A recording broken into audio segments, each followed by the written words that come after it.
You know what I'm sensing right now? Yung energy ng hindi yung walang gana, yung energy ng pagod. Yung parang super daming ginawa ta's napagod, gano'ng klase ng energy, okay? So, let's see 'no, maybe the energy connecting to you guys 'no, is someone who's pagod at something. Yeah, exerting force, exerting, efforts, doing actions. Tapos parang may energy ng hindi lang pagod, eh, parang pagod na pagod 'no, super pagoda talaga. Super haggard 'no, and super stressed din. So, let us see. Who's this pagod in their energy?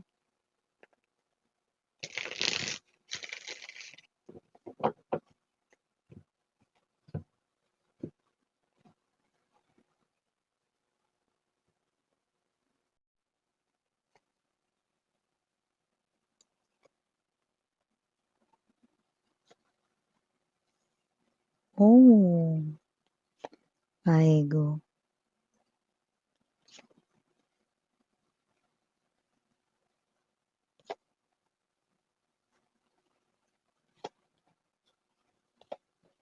Hala, yun, judgment, tower energy, 10 of swords.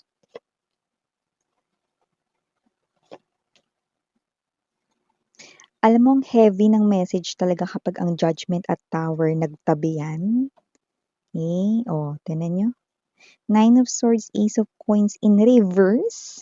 Sa Five of Pentacles energy. Bottom of the deck, Knight of Swords and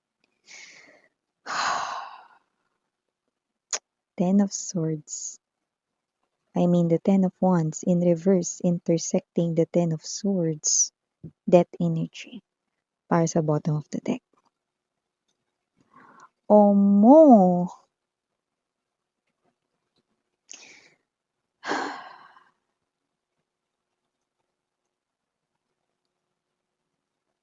This is so pathetic. That's what I'm picking up. So, before we start diving more sa inyong reading, let me just greet everybody first. Hi and hello there everyone. My name is Yan. Welcome new subscribers. Returning Eastern buyers ko dyan. Thank you so much sa inyong walang sawang love at support for me. At kung hindi nyo pa alam, mayroon pa tayong other channel. Link is down below sa ating description box. Not yun ang ating main channel, ang The High Priestess. Kung gusto mo makapanood ng more collective readings, meron tayo doon araw-araw. At kung hanap mo ay reading per zodiac sign, yes, meron din tayo doon at nagsastart na ako ng September reading para sa each zodiac sign. So, ang link niyan nandiyan sa ating description box. Kung interesado kayo na bumisita dyan at magstay, tara na tumambay every day. At yun nga mga babes, wala tayo ditong gender, babae, lalaki, LGBT, lahat tayo welcome. Okay, just take only what resonates. May free will kayo kung gusto nyo i-claim ang mga mensahe or hindi. At timeless po ito, meaning nangyari na sa iba, sa iba naman nangyayari na ngayon, sa iba ay nangyayari pa lamang or mangyayari pa lamang. Okay? Kagaya ng isang prediction sa future. So here, nakakaloka ito, no? With the moon card energy, 8 of swords right in here, no? This person, okay? Nakikita ko dito na hindi niya matakasan ang iyong alaala, no? And with the moon card energy, nakikita natin dito, no, na siya ay nasa klase 'no, ng turmoil 'no, sa kanyang emotions and feelings. Alam mo yung energy 'no, na gustong-gusto mo makaalis sa isang situation pero hindi mo magawa, okey. So, nakita ko na nasa-stuck siya 'no, especially yung kanya ritong thoughts, yung kanyang isipan rito 'no. You are occupying, okey, lahat ng space ng kanyang brain, ng kanyang utak dito 'no, mapa left side man 'yan, no cerebellum man 'yan, no, eh, all of the parts ng kanyang brain 'no, lahat ng kanyang brain cells dito na na-occupy mo 'yun 'no.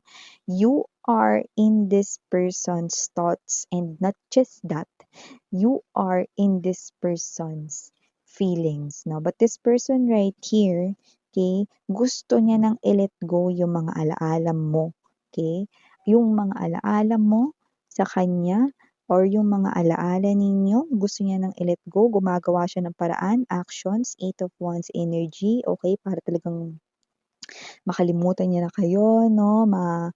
Alis na lahat ng alaala ninyo sa isipan niya 'no, ginagawa niya rito ang lahat 'no, yung kanyang full effort 'no, ginagawa niya rito yung mga actions, mga bagay para makalimutan niya kayo rito 'no. Pero struggle is real with the Three of Swords energy 'no, pagod na itong tao na 'to. That's why yung energy pala is may pagod 'no, kasi pagod na siya rito 'no, sinusubukan niya rito mag-escape or makatakas, makaalis 'no, sa inyong mga alaala na hindi niya na maisip, in other words 'no. But it looks like, sabi ko sa inyo 'no, ang heavy talaga kapag nagtabi ang Judgment at ang Tower 'no. Bakit Miss Yan, ano ba 'yun 'no?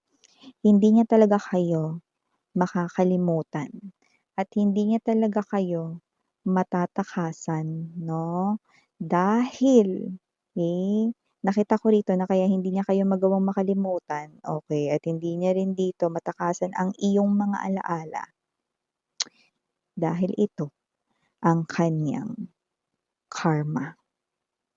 Judgment Tower energy, At uunahan ko na rin 'no, sasabihin ko na yung nakikita ko sa bottom of the deck 'no. Hindi lang basta magiging matagal yung kanya rito 'no, na pag-alis sa inyo, sa kanyang alaala 'no, kundi with the 10 of Wands in reverse and the Death energy, hindi talaga niya kayo maaalis sa kanyang alaala 'no, hindi kailanman. Habang buhay with the Death right in here 'no, habang buhay niya kayong maaalala 'no. In other words, hanggang sa last seconds niya on earth. Yun ang pinaka-karma ng taong ito. See? Scary, 'di ba? Because this person right in here is someone 'no, na nagpapakita na rito 'no, ng effort 'no, nilalabanan niya ito, hindi niya kayo rito kailangan maisip, gumagawa siya ng mga paraan. Puwedeng siya ay nanonood rito ng paborito ng mga TV shows, movies, series 'no, at hindi lang 'yan, lumalabas din siya with friends 'no, nagsasaya 'no, going to parties, going to occasions, going to certain events kahit gumastos pa siya 'no. Nakita ko rito, naglalabas na rin siya rito ng finances 'no, just to forget you or to make himself or herself free from thinking of you 'no. Alam mo yung energy niya, hindi niya rito naiisip, hindi niya sinasadya na isipin yung inyong mga pinagsamahan or mga alaala ninyo together 'no, kundi bigla-bigla na lang kayong pumapasok sa isip niya 'no. Your hair, I'm seeing your facial expression right in here 'no, yung facial expression mo very light yung energy mo, like you're smiling, yun yung nakikita niya sa kanyang thoughts 'no. You're smiling, you're laughing, you're happy, your face, yun yung nakikita niya rito 'no, yun ang nakikita niya rito at paulit-ulit niya yung nakikita.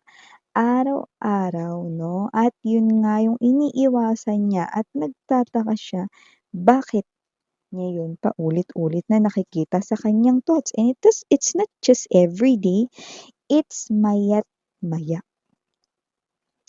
It is because yan ang kanyang karma.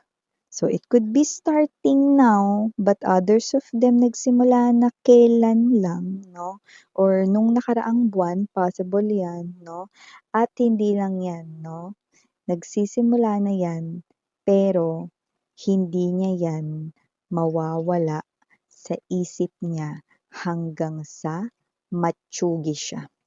'Yan, makikita natin dito. Kasi nga, yun yung kanyang karma. 10 of Swords, 10 of Wands in reverse. 10 of Wands in reverse, kapag nakita mo no, ang 10 of Wands in the classic tarot ng naka-upright, no, someone is preparing na ma-release yung burdens nila, yung mga heaviness sa kanilang dinadala sa shoulders nila, no. But here, kahit na anong gawin niya, Magpapaikot-ikot lang siya into circles, hindi niya magagawang makalimutan kayo dahil kayo ang karma niya. Mananatili kayo sa isip niya hanggang sa huling segundo niya sa mundong Earth. Yan o, mundo na nga Earth pa miss yan. Bakit ba? So yun nga, nakikita natin dito, no, that with the Judgment Card Energy Tower, these are major arcanas, no, at nag-combine pa sila together, perfect combination to tell that this is this person's karma, no, that he or she cannot escape from your memories, no, this person talagang papasok kayo sa isip niya rito kahit na hindi niya pa kayo isipin. Ace of Coins energy in reverse energy. Five of Coins right in here is an energy right here of someone stuck, trying to start all over again, magsimula sa kanyang life dito, moving forward, pero hindi niya magagawa. This person cannot start dito. Okay? At hindi niya yun magagawa. Babalik lang ulit siya rito sa umpisa at magsisimula siya ulit sa umpisa, hindi siya natatapos, hindi siya nakakapag-start dahil yun ang kanyang karma. Yeah, I know, but this person has to face this. Okay, kung ano man yung nagawa niya sa inyo, pwedeng nadurog kasi kayo ng bongga. Okay? Kasi yung karma niya nakabase, no? Alam mo yung energy na parang kung gaano ka nasaktan or kung gaano kadami yung iniyak mong luha, no, balde-balde, palangganang luha, no, kay tuloy-tuloy, yung iba parang umiyak dito ng gadagat or karagatan, no, na luha rito din. Tingnan mo yan, no? Ang lifetime niya here on earth, no, okay, hanggang sa kanya ritong huling jininga, no, talagang may isip niya pa rin kayo. Kaya talagang hindi niya kayo rito makakalimutan dahil karma ka niya. Yan, 'di ba? At kahit na subukan niya pa rito magmahal ng iba or magkaroon siya ng in relationship, araw-araw, araw-araw at maya't-maya, araw-araw, may isip pa rin niya kayo. Dahil kayo nga ang kanyang karma at yun ang magiging situation niya everyday kahit pa may makasama siya sa kanyang life here on earth. See? So if this is you, you know how intense yung pain na iyo ditong naramdaman. Like it's super extreme to the point na parang kulang na lang or konti na lang, no, pwede na kayong lumuha ng dugo, no, then definitely, ito ang naging balik at magiging balik sa inyong person, no, na nasaktan kayo ng lubusan or labis dito. Hindi niya ito matatakasan, Ten of Wands energy, at hindi rin siya makakaungos, Ace of Coins in reverse energy. At ito yung bagay na magiging problema niya hanggang sa matsugi siya. Yun nakikita ko dito. Well, that's why you need to live, human being, no? Ang tao kailangan mabuhay ng tama. Dahil may mga bagay, no, na kamukat-mukat, baka bigla na lang pagsisihan. Just like this person right here. 'Di ba? Tapos pag huli na, nangyari na, saka magsisisi, aba talaga namang ob-ob talaga. Yung mga ganong klase ng tao, no? At kung mananakit lang din naman, no, dapat handa ring tanggapin ang bagsik ng karma. Dapat. So yeah, for the initials right here, yes, we do have, I don't know why I'm seeing letter A in capital letter.